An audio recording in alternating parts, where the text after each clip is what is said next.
All right, let's jump right in. Heinz Berggruen, big name in art, right? His Yeah. collection is getting a ton of attention over at the Musée de l'Orangerie in Paris. Yeah, and it's interesting, it's not just like, oh, here's some pretty paintings.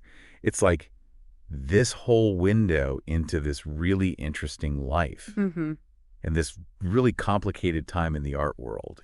Absolutely. So we've been digging into some articles, one from the Financial Times, one from Le Monde. Mm-hmm.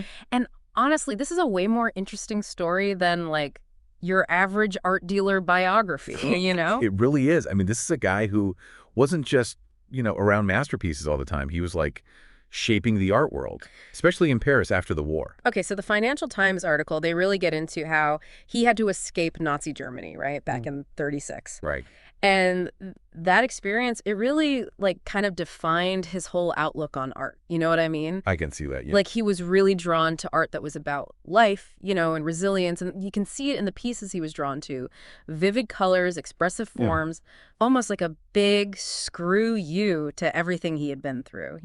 Yeah, and the Financial Times makes a good point. Like that really resonated with where art was going at the time. Right. Like after the war, there was this whole like searching for meaning. Right. And he was right there championing the artists who were exploring all that. So he Yeah. wasn't just selling art, he was shaping taste, building a whole scene. And the collection, I mean, whoa. Lamond really gets into it. This is a guy with an incredible eye. Oh, yeah. We're talking Cezanne, Matisse, Klee. I mean, come on. Like the biggest names in modern art right there in his collection.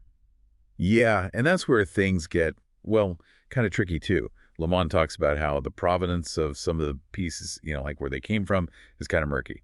Especially with everything going on after World War II, looted art was a huge issue. Right.